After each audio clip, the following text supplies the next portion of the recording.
Welcome to the Romance of the Three Kingdoms podcast. This is episode 61.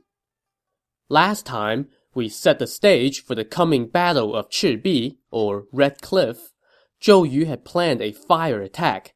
Pang Tong, aka Master Young Phoenix, had talked Cao Cao into tying his ships together in the name of stability, but that also ensured that those ships would not be able to just sail away from the fire. The general Huang Gai was to head to Cao Cao's camp under the pretension of defection and start the fire. Zhuge Liang has summoned the southeastern winds to make sure that the fire moves in the right direction, and both the forces of Dongwu and Liu Bei were set up to cut off any reinforcements for Cao Cao on land while taking bites out of his troops once he's on the run. So everything looked good on paper, and now it was time to actually execute the plan. Let's start in Zhou Yu's camp on the south bank of the river. As evening descended, Zhou Yu summoned Cai He, one of the fake defectors that Cao Cao had sent to serve as spies. Zhou Yu ordered the guards to tie him up. Cai He protested and claimed innocence, but Zhou Yu scoffed. "Who do you think you are? How dare you pretend to defect to me? I am missing an appropriate sacrifice for my banner, so I am borrowing your head." Knowing that the jig is up, Cai He decided that if he was going down, he was going to take everyone down with him. "Two of your own people, Kan Ze and Gan Ning, were my accomplices," he shouted. Well, the joke was on him, as Zhou Yu revealed that those two guys were just leading him on. Well, Cai He now had nothing but regret, and Zhou Yu ordered the executioners to drag him to the foot of the banner on the bank of the river.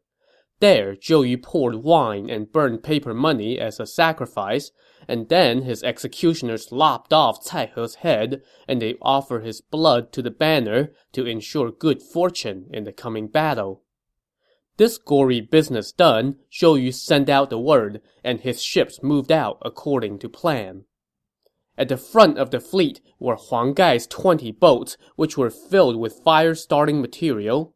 Huang Gai himself stood on the third boat, wearing a chest plate and carrying a sharp knife. His banner was adorned with the giant words, "Vanguard General Huang Gai." With the wind at his back, Huang Gai set sail toward Red Cliff. The wind was raging, and the waves surged. On the other side of the river, Cao Cao peered out over the water from the center of his navy. The reflection of the rising moon flickered across the water, turning the river into myriad golden serpents, rolling and sporting amidst the waves. As the wind blew in his face, Cao Cao laughed loudly in anticipation of his coming victory. Suddenly, one of the soldiers pointed and said, "I see a fleet coming into view from the south, with the wind at its back." Cao Cao sent scouts to take a look from a high vantage point. They reported back that the boats were carrying blue flags, including a big one that bore Huang Gai's name. At this, Cao Cao laughed again. "General Huang's defection is a sign that heaven is on my side," he said. As the oncoming boats drew closer, one of Cao Cao's advisors, Cheng Yu, the guy who had been advising caution all along and was getting ignored the whole time, kept a close watch. Suddenly, he said to Cao Cao, "Something is not right about these boats. Do not let them get any closer to our camp." "Why do you say that?" Cao Cao asked.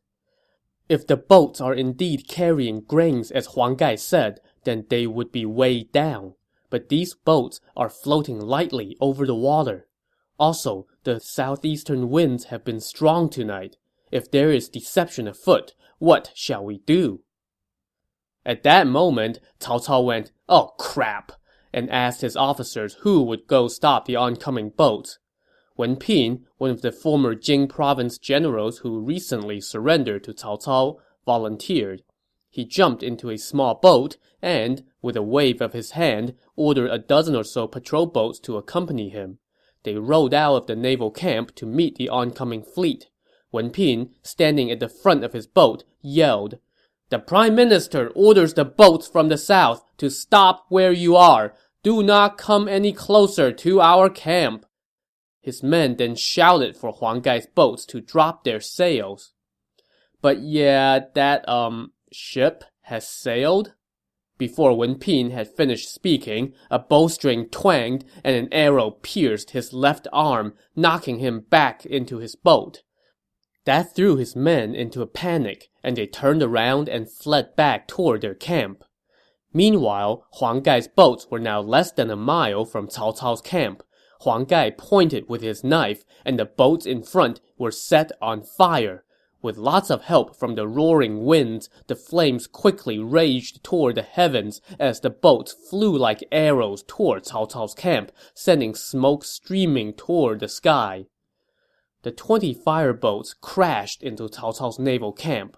Remember that these boats were equipped with giant nails at the front, so once they rammed into Cao Cao's ships, they weren't going anywhere. And Cao Cao's ships, of course, weren't going anywhere either, since he had tied them all together. And now you could hear the sound of explosives going off from across the river. At that signal, more fireboats arrived, and the surface of the river was turned red by the flames that seemed to rise to the heavens and pass through the earth.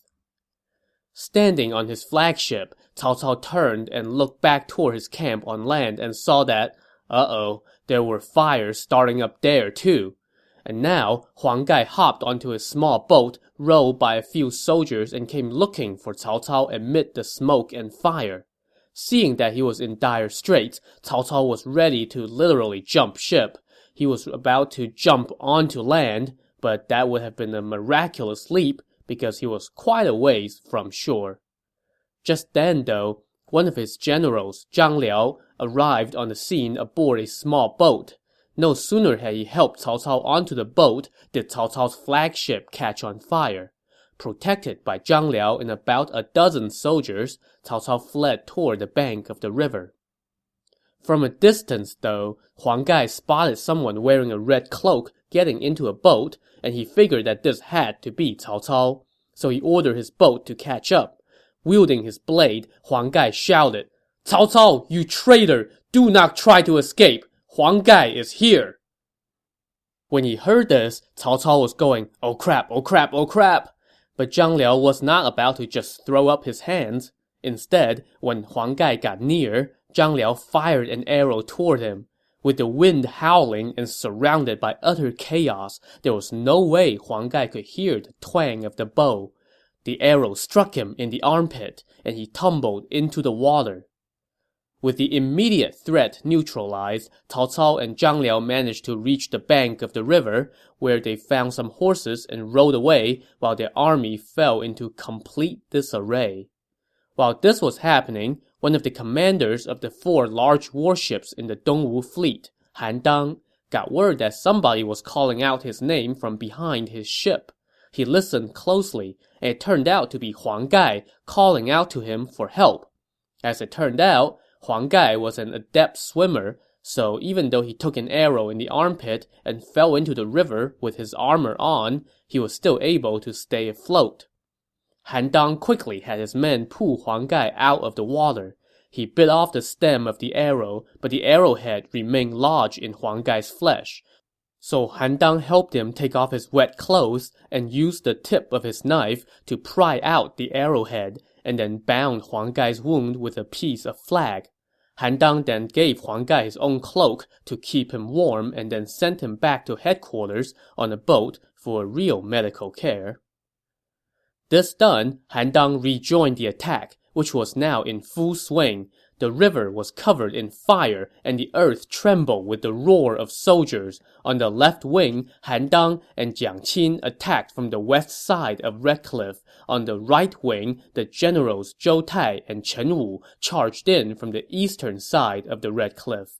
In the center, Zhou Yu, accompanied by the officers Cheng Pu, Xu Sheng, and Ding Feng, led the main fleet. Whatever was not consumed by the fire, the soldiers took care of. Countless of Cao Cao's troops were pierced by spears, fell by arrows, burned by fires, or drowned in the river. A poet later commemorated this battle thus: "The Wei and Wu waged war to rule the roost. The north ships at Red Cliff to smoke were reduced. Spreading flames illuminated cloud and sea. Cao Cao went down. 'Twas Zhou Yu's victory. A battle this epic should get an extra poem, so here's one more. High hills, a tiny moon, waters vague and vast, looking back and grieve at the haste to carve the land. The Southland had no wish for Cao Cao's imperium, and the wind had a mind to aid Zhou Yu's command. While chaos was breaking out all over the water, chaos was also breaking out on land. Dongwu's general Gan Ning was sent to raid Cao Cao's supply depot at Wulin. For this mission, he took with him Cai Zhong, the other fake defector that Cao Cao had sent, and they marched under Cao Cao's banner. Once his troops were deep inside Cao Cao's camp, Gan Ning quickly cut down Cai Zhong and set the enemy's provisions on fire. That was the signal for reinforcements led by the general Lu Meng to swoop in, and these guys started more than a dozen fires themselves. Two other detachments, led by Pan Zhang and Dong Xi, set more fires and made lots and lots of ruckus. While this was all going on, Cao Cao, Zhang Liao, and about 100 riders were stumbling around inside the woods, surrounded by fire in every direction. As they were looking for a way out, they were joined by a dozen or so men led by one of his naval commanders, Mao Jie, who had rescued Wen Pin, the guy who went out to tell the fireboats to stop and was answered with an arrow in the arm. Cao Cao ordered his men to find a way out of this mess. Zhang Liao pointed and said, "Only the path toward Wulin is clear." So Cao Cao and company headed toward Wulin. But soon enough, a squad of Dongwu's troops caught up to them from behind, shouting for Cao Cao to stop. Amid the flames, Cao Cao could see the banner of the Dongwu general Lu Meng. Cao Cao kept on running and told Zhang Liao to bring up the rear and fend off Lu Meng. Just then, torches lit up in front of them, and another squad of soldiers stormed out from a canyon. The general at their head was the Dongwu officer Ling Tong. With enemies in front and behind him, Cao Cao was scared out of his wits. Much to his relief, though, a squad of his own troops arrived on the scene just in time, and someone shouted, "Your Excellency, have no fear! Xu Huang is here!" Xu Huang was one of Cao Cao's top generals, and he scrummed with the enemy long enough to help Cao Cao fight his way through and keep fleeing north. They soon came upon a squad of soldiers stationed in front of a hill. Xu Huang went to ask who they were, and it turned out that these soldiers were on their side. They were a detachment of 3,000 men, led by two officers who used to serve Yuan Shao, but had later surrendered to Cao Cao. They had been stationed here, and that night, they saw the flames shooting through the heavens and figured something was afoot, and they did not dare to move out. This was a blessing for Cao Cao, since he now had something resembling an army with him. He ordered the two officers and 2,000 men to lead the way, while the rest stayed with Cao Cao in order to provide protection and a little bit of peace of mind. That peace of mind, however, did not last long. Within 3 miles, the vanguard was greeted by a squad of Dongwu troops led by the general Gan Ning. The two officers leading the vanguard went up to fight them, but you can probably guess their fates from the fact that I haven't bothered to tell you their names. Within a couple bouts, both were dead by Gan Ning's blade. When word of this reached Cao Cao in the rear of the column, he was pinning his hopes on reinforcements from his forces at Hefei. But, of course, Zhou Yu had taken care of that too. Troops led by Sun Quan himself were cutting off that path. When they saw fire on the river, they knew that their navy had triumphed, so they joined forces with a detachment of troops that Zhou Yu had sent, and they charged toward Cao Cao and his men. Cao Cao now had no choice but to flee toward Yiling. Along the way, he ran into one of his better officers, Zhang He. Cao Cao told him to bring up the rear so as to slow down the enemy pursuit. Cao Cao himself spurred on his horse and continued to flee. Around 3 a.m., the light of fires had gradually fallen into the distance, and Cao Cao began to feel easier. As they traveled, he asked his men where they were. Someone told him that they were west of Wulin and north of Yidu. As he surveyed the surroundings, Cao Cao noticed how thick the woods were and how treacherous the surrounding hills looked. Suddenly, from atop his horse, he looked up and started laughing out loud uncontrollably. His officers were like, "Dude, what are you doing?" "Why are you laughing, Your Excellency?" they asked. "I am laughing at none other than the witless Zhou Yu and the shallow Zhuge Liang," Cao Cao said. "If it was me, I would lay down an ambush right here. What do you think would happen then?" Well, the answer arrived right then and there. The last word had barely left Cao Cao's lips when the sound of drums rose from all around him and the night sky was lit up by fire. Cao Cao was so startled that he almost fell off his horse. From the thickets, a squad of troops darted out, and the general at their head shouted, "I am Zhao Yun. On Master Zhuge's instructions, I have been waiting for you." Well, this was not good. Fortunately for Cao Cao, he had some useful guys with him. He sent Xu Huang and Zhang He to double-team Zhao Yun while he fled through the smoke and fire. After a while, Xu Huang and Zhang He also tucked tail and ran. As Zhuge Liang had instructed, Zhao Yun did not give chase. Instead, he ordered his men to pick off enemy soldiers and capture their banners. So Cao Cao managed to slip away. Cao Cao and what was left of his entourage journeyed on. The darkness was starting to lift just a bit, but the sky was still covered with black clouds, and the southeastern winds kept blowing non-stop. Suddenly, a torrential downpour began, soaking everyone's clothes. Cao Cao and his men pressed on amidst the rain. His men were showing signs of hunger, so Cao Cao ordered them to raid a nearby village for food. They were just about to set up a fire and start cooking when a squad of men caught up to them from behind. Cao Cao was momentarily alarmed, but this turned out to be his own guys. The generals Li Dian and Xu Chu were escorting his phalanx of advisors. Cao Cao was very glad to see the brainpower behind his operation safe, and he ordered his army to stop for a while. "What lies ahead of us?" he asked. One of his men told him that there was a fork in the road, with one path being the main road that led to South Yiling, while the other road was a mountain path going to North Yiling. "Which destination is closer?" Cao Cao asked. His men said that the most convenient path was the road leading to North Yiling, passing through the mouth of the Hulu Canyon. So Cao Cao told them to head that way. By the time they arrived at the mouth of the canyon, his men were starving and could not keep going. Even their horses were exhausted. A lot of guys were just collapsing on the side of the road. Seeing his men's sorry state, Cao Cao ordered them to pause for a breather. Amazingly, even as they were fleeing for their lives, somebody remembered to bring a pot along, and of course, they had the grain that they looted from a village a while back. So they set up the pot on the side of the hill to cook rice. They also slaughtered a horse and roasted its flesh. Everyone took off their rain-soaked clothes and set them out to dry in the wind, while the horses were relieved of their saddles and allowed to graze on what little grass there was to be found. This was a pretty sorry sight. And yet, as Cao Cao sat under a tree, he looked up and laughed out loud, which once again prompted questions from his staff. "Your Excellency, the last time you laughed at Zhou Yu and Zhuge Liang, it brought Zhao Yun down on us, and we lost a lot of men.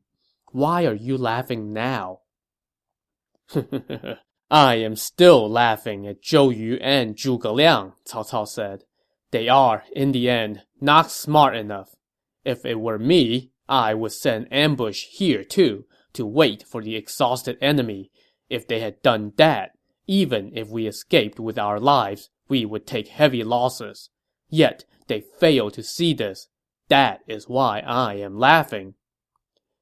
Well, he was asking for it.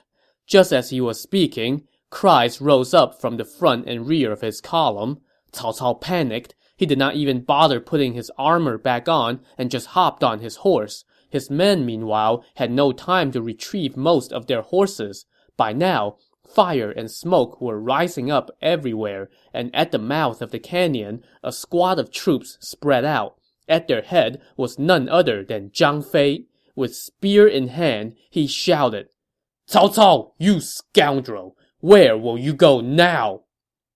Remember that Zhang Fei was the guy who single-handedly turned back Cao Cao's army with the sound of his voice a few episodes back. So when Cao Cao's men saw him now, they were all scared out of their wits. The general Xu Chu, riding a horse that he did not even have time to saddle, came forward to engage Zhang Fei. Zhang Liao and Xu Huang also came to help.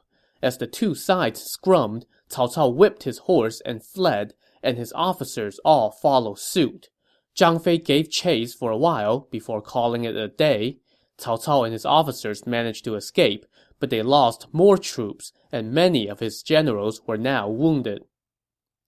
As this ragtag group pressed on, the soldiers in front reported that they were coming up on another fork in the road and asked which way they should go.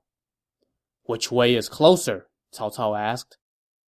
"The main road is smoother, but about 15 to 20 miles longer," his soldiers replied.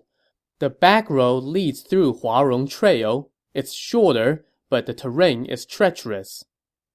Cao Cao then sent someone up to the top of a hill to scout out both paths. They reported back that they saw smoke at various spots along the back road, while the main road showed no sign of activity. Cao Cao then ordered his men to take the back road toward Huarong Trail. "But where there's smoke, there must be troops," his general Xu Chu asked. "Why are we taking that path?"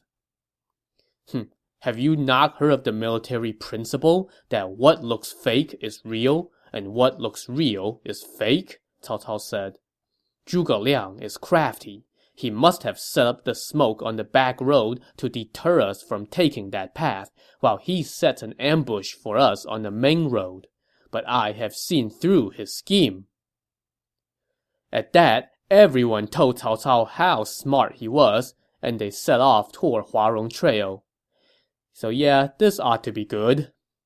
But just getting to Huarong Trail was a challenge. Cao Cao's men and horses were by now running on fumes, not to mention the fact that many of them were bearing burns and wounds from the previous night's battle. On top of that, they had been drenched by rain. Everyone looked like a total mess, and their weapons and banners were equally pitiful. And thanks to their run-in with Zhang Fei while they were taking a break, most of the officers were riding horses without saddles. Oh, and to top it all off, it was still the dead of winter, so the air was frigid. This was a pitiful caravan indeed. After a while, the front of the column stopped, and Cao Cao demanded to know why. Word came from the front that the path up ahead was impassable because the morning rain had left pools of water that turned the path into mud, and the horses' hooves were sinking into the sludge. Cao Cao, however, was unsympathetic. "When an army encounters a mountain, it cuts a path. When it comes across a body of water, it builds a bridge. How can we just stop moving forward?" he said angrily.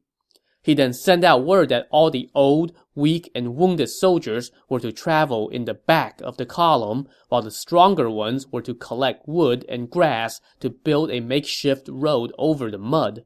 Anyone who did not snap to right away would be executed immediately. So everybody had no choice but to dismount and go foraging for branches and such.